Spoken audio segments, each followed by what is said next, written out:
भारत माता की, भारत माता की, वंदे वंदे वंदे।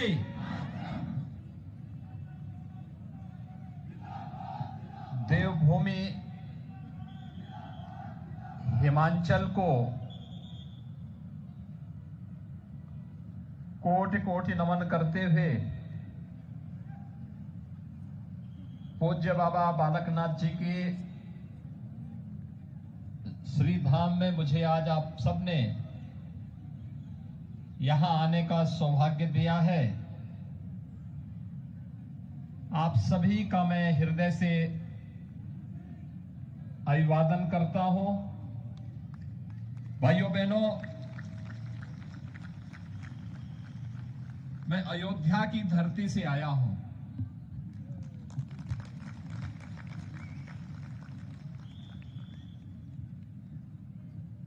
उत्तर प्रदेश के अयोध्या में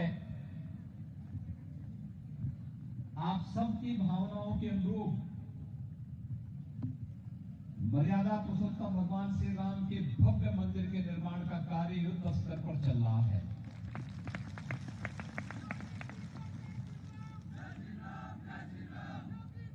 और आज जब मुझे यहां पर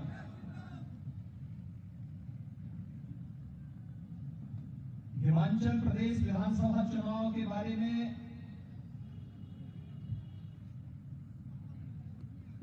भारतीय जनता पार्टी की सुयोग्य प्रत्याशी श्रीमती माया शर्मा जी के समर्थन में आप सबसे अपील करने के लिए अवसर मिला है, तो भाइयों बहनों, मैं सीधे उत्तर प्रदेश से आ रहा हूं और आपके बीच में आकर के आप सबसे अपील करने के लिए आया हूं। मंच पर उपस्थित हमारे भारतीय जनता पार्टी के जिलाध्यक्ष और पूर्व विधायक श्री बलदेव शर्मा जी, उत्तर प्रदेश विधानसभा के सदस्य श्री विपिन वर्मा जी, भारतीय जनता पार्टी के मंडल अध्यक्ष श्री कुलदीप ठाकुर जी, महिला मोर्चा की अध्यक्ष श्रीमती कमला बनियान जी, चेयरमैन ब्लॉक बिजौरी श्रीमती मंजू कुमारी जी, नरेंद्र अत्री जी, कमल नयन जी, यशपाल सिंह ठाकुर जी, प्रेम दयाल जी, सीताराम भारद्वाज जी, श्री यशवीर सिंह पटियाल जी, संजीव शर्मा जी, राजेश कुमार जी और उपस्थित मेरे हिमाचल जनपद के इस बड़सर विधानसभा सीट से जुड़े हुए उपस्थित सभी भाइयों बहनों, आप सबको मेरी ओर से राम राम।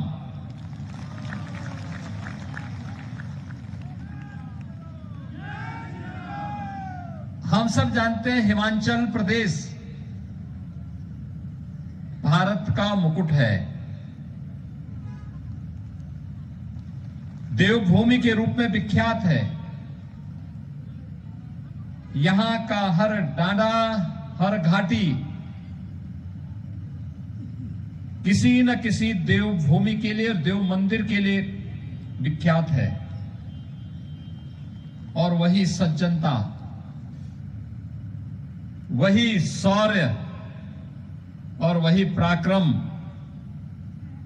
हिमाचल प्रदेश के नौजवानों के अंदर देखने को मिलता है, यहां के नागरिकों के अंदर देखने को मिलता है। पहाड़ जैसी दृढ़ता भी है, लेकिन पानी जैसे संवेदना भी है। और दोनों का जब समन्वय होता है, तब भारत के रक्षक के रूप में जवान यहां से निकल करके भारत की सीमाओं पर भारत की रक्षा करते हैं। और भाइयों बहनों, हम सब जानते हैं, देश के इन बहादुर जवानों को सम्मान देने का काम अगर किसी ने किया, वन रैंक वन पेंशन के माध्यम से प्रधानमंत्री मोदी जी ने किया है। हिमाचल प्रदेश के अंदर एक लंबे समय तक प्रधानमंत्री मोदी जी को यहां पर संगठन के रूप में कार्य करने का अवसर प्राप्त हुआ था। एक एक जनपद, एक एक मंडल, एक एक गांव का उन्होंने पैदल भ्रमण किया है। और इसलिए यहां पर जब हम हिमाचल की बात करते हैं तो हिमाचल के बारे में प्रधानमंत्री मोदी जी जिस मजबूती के साथ यहां के विकास को ध्यान में रख करके आज डबल इंजन की सरकार हिमाचल प्रदेश के अंदर कार्य कर रही है। अभिनंदनीय कार्य हुआ है श्री जयराम ठाकुर जी के नेतृत्व में हिमाचल प्रदेश के अंदर। हिमाचल प्रदेश आज विकास की एक नई गाथा लिख रहा है। हिमाचल प्रदेश एक बार फिर से अपने शौर्य और पराक्रम के साथ साथ विकास और समृद्धि की एक नए पथ पर अग्रसर हुआ है। और ये हम सबका सौभाग्य है। हिमाचल प्रदेश तो आज संगठन के क्षेत्र में पूरी भारतीय जनता पार्टी को नेतृत्व दे रहा है। भारतीय जनता पार्टी के राष्ट्रीय अध्यक्ष श्री जगत प्रकाश नड्डा जी भी इसी हिमाचल प्रदेश की माटी के सपूत हैं। और केंद्रीय मंत्री और आपके लोकप्रिय सांसद श्री अनुराग सिंह ठाकुर जी भी इसी हिमाचल प्रदेश के सपूत हैं। भाइयों बहनों, अच्छी अच्छी विभूतियों को हिमाचल प्रदेश ने दिया है। विकास का मॉडल देने वाला हिमाचल प्रदेश, इसकी विकास की यात्रा रुकनी नहीं चाहिए, थमनी नहीं चाहिए। इसके लिए आवश्यक है फिर से डबल इंजन की सरकार आए और डबल इंजन की सरकार डबल रफ्तार के साथ बुलेट ट्रेन की तरह यात्रा प्रारंभ करके विकास और समृद्धि के नए नए आयाम चूम सके। इसके लिए आप सबसे अपील करने के लिए मैं आया हूं। भाइयों बहनों, आज भारत दुनिया के अंदर अपना एक नया परचम लहरा रहा है। आज आप देख रहे होंगे भारत दुनिया के अंदर जिस ब्रिटेन ने लगभग 200 वर्षों तक भारत में शासन किया था, उस ब्रिटेन को पछाड़ करके भारत दुनिया की 5वीं अर्थव्यवस्था बना है प्रधानमंत्री मोदी जी के नेतृत्व में। आपने देखा होगा आजादी के अमृत महोत्सव वर्ष में किस किस प्रकार के संजोग बन रहे हैं। भारतीय मूल का एक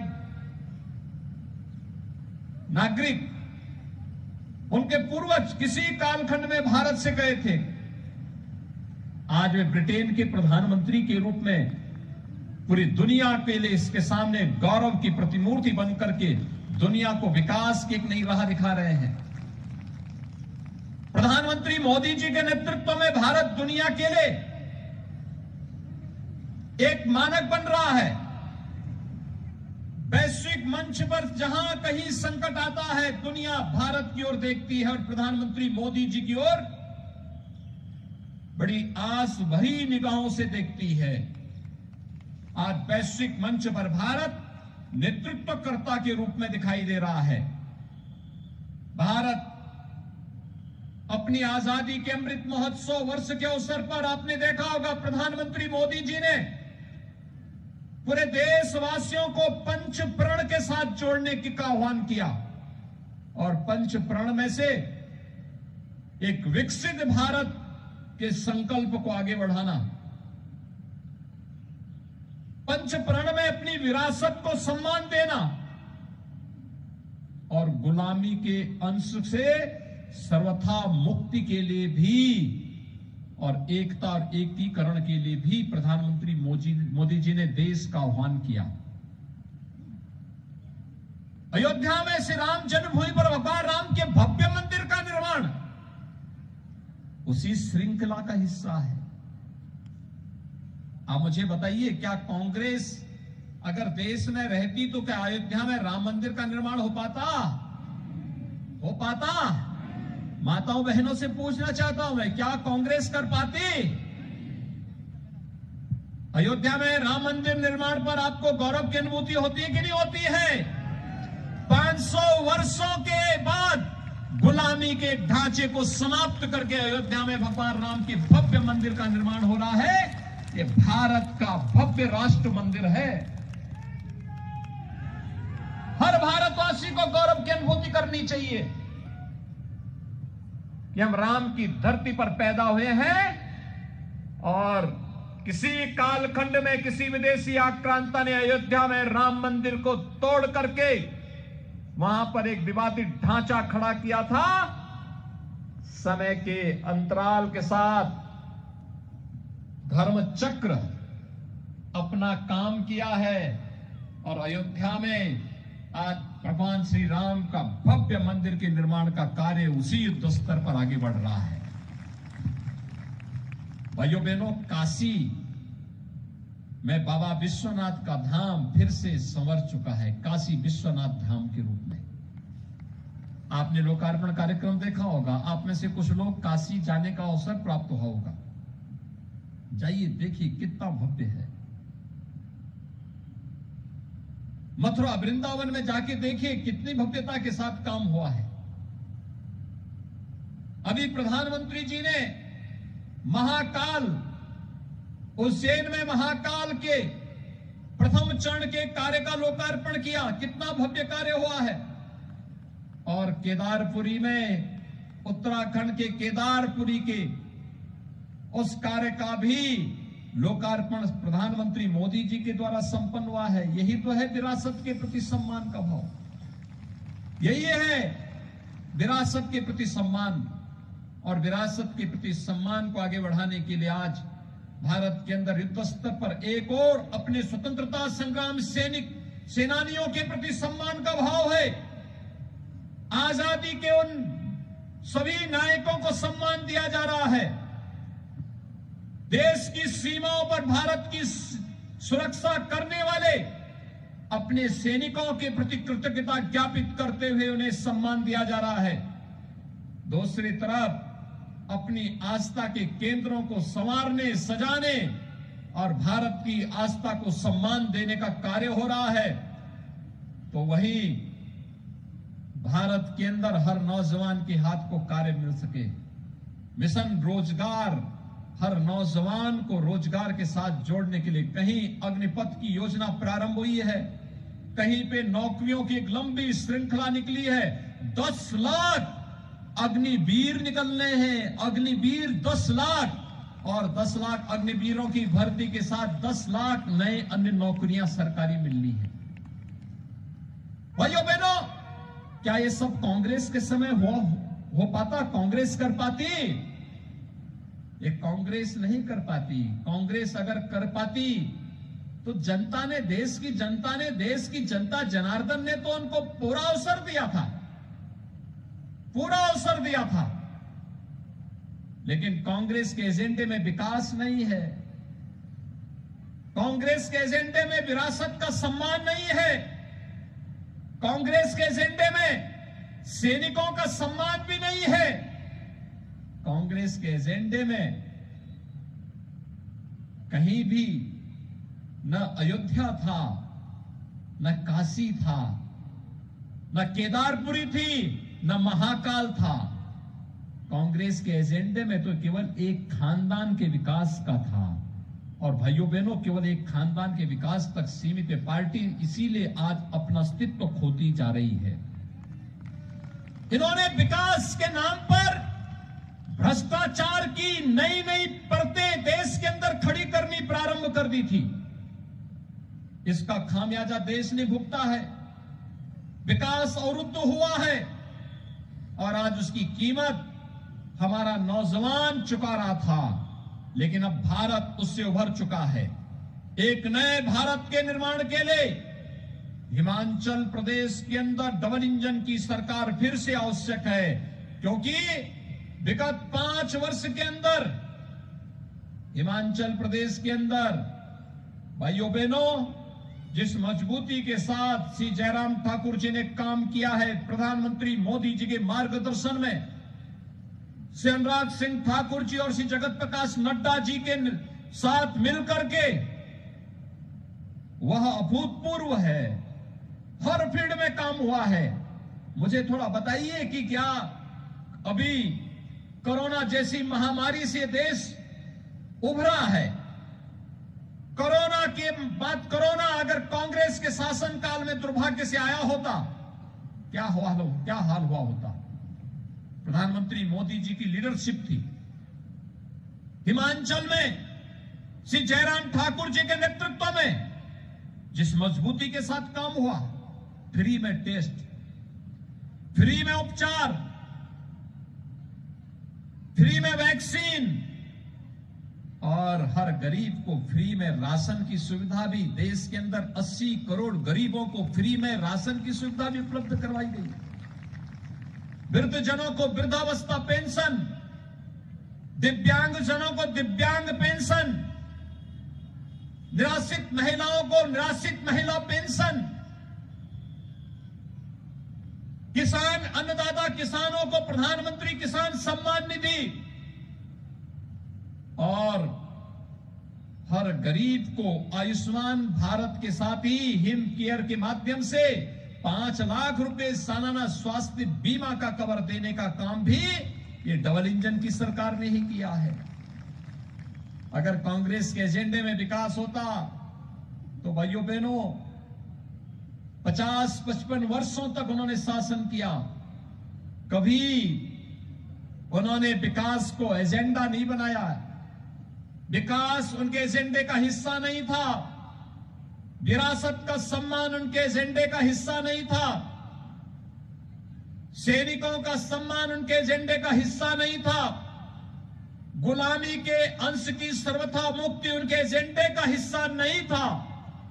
वे कभी इसको अपना एजेंडा नहीं बना पाए और इसलिए भाइयों बहनों, हिमाचल के विकास की यात्रा बुलेट ट्रेन की तरह तेजी के साथ आगे बढ़ती रहे। इसके लिए आवश्यक है देश का यह शांत क्षेत्र, कितना शांति है। प्रकृति की गोद में आकर के ऐसा लगता है जैसे साक्षात देवात्मा के साथ हमारा साक्षात्कार हो रहा हो। और हिमाचल के अंदर इस प्रकार की अनुभूति हम सबको होते हुए दिखाई देती है। यह साक्षात्कार शांति के माहौल में ही संभव है, अन्यथा नीचे से माफिया और प्रकृति के तत्वों पर घुसेंगे, कांग्रेस की जो प्रवृत्ति है, समस्या ही खड़ी हो जाएंगी। क्योंकि आपको मालूम है उत्तर प्रदेश से माफियाओं का हमने सफाया कर दिया है। उनका राम नाम सत्य है हो चुका है। उत्तर प्रदेश से गायब, तो कहीं तो ठोर ठिकाना ढूंढ रहे होंगे, कहीं तो ढूंढ रहे होंगे ना।